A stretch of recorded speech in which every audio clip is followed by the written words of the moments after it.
When you fly VFR, it's a good procedure to file a flight plan with a flight service station. Then, if something happens to you along the way, someone will know to begin looking for you, just in case you're not all right. There are several ways to file a VFR flight plan, including calling flight service at 1-800-WX-BRIEF, filing online using the flight service website at www.1800wxbrief.com, or by using the filing feature found in many aviation apps. The flight plan form in some of the apps may look slightly different than what you'll find on the flight service website, but they all require the same information. For this example, we'll use the 4Flight app on an iPad to demonstrate the filing process. The information requested begins with the designation of a VFR flight plan. This is a general aviation flight, so you'll select G for the flight plan type option.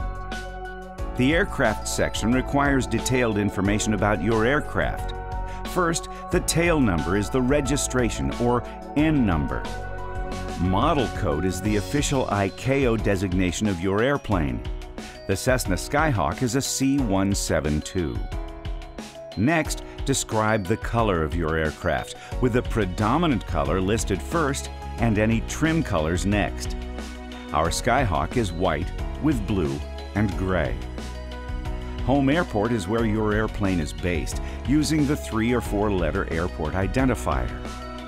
The equipment section requires you to describe the avionics and other resources available on the airplane, including transponder type, communication and navigation radios, GPS, and survival gear. There are a lot of options here, so you'll want to check with your flight instructor or the aircraft owner for the specifics to enter. Lastly, enter your planned true airspeed for the flight, which should be readily available from your pre-flight planning.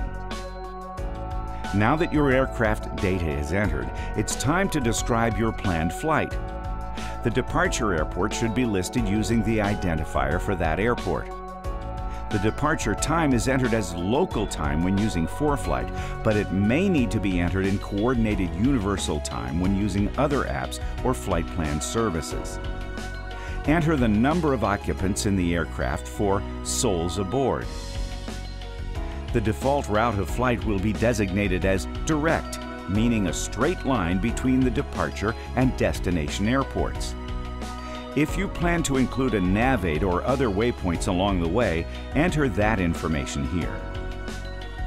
The altitude is your initial cruising altitude.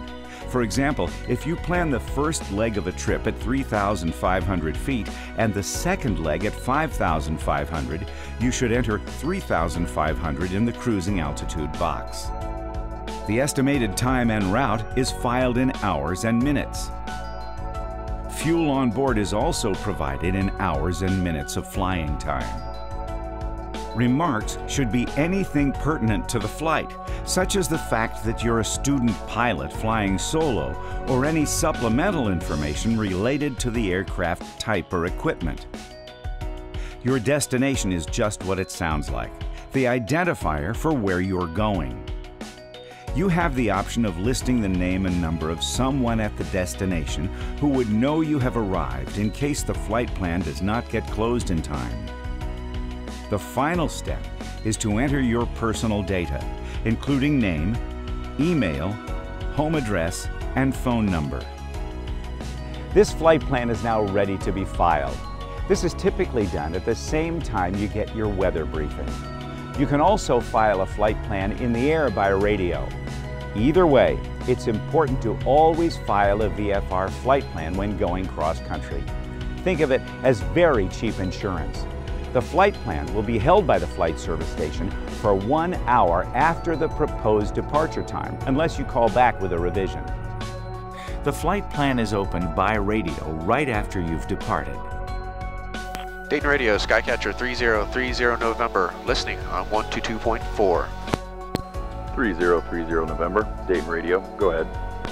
Dayton Radio, Skycatcher 30 November, just departed, India 69er, 50 past the hour. I would like to open my VFR flight plan. Roger, 3030 November. Open your VFR flight plan and date and altimeter is 29908. Thank you, 30 November. Closing your flight plan is as important as filing it. If you don't, they'll start to search for you 30 minutes after your estimated time of arrival. At first, they'll begin a telephone search, calling the destination airport or your destination contact if you listed one. If you're not located that way, then it gets very serious and expensive. If it's suspected that you've made an off-airport landing, a full-blown search and rescue will be initiated. This is not something you want to have happen if you're snug and warm at your destination. As a member of the Civil Air Patrol, believe me, it's taken very seriously. If you are in trouble, search and rescue can save your bacon and has, in fact, saved many lives over the years. Close your flight plan by calling flight service on the phone or using the close feature in your mobile app after you've landed. You can also close by radio in the air when you have the destination in sight and are very close to landing. And that's all there is to filing, opening, and closing flight plans. On longer trips, we told you how you can check weather en route, and while doing so, you can also update your flight plan, giving your position and any amendments to your arrival time that may be needed. Again, if they do need to come looking for you, they'll know you made it at least that far and narrows the search somewhat. If you're planning on a fuel stop or lunch along the way, that can be noted in the remarks section as well.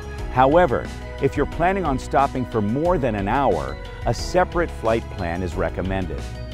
A flight plan doesn't cost anything to file, takes hardly any extra time, and the benefits are many. Get in the habit of using flight plans.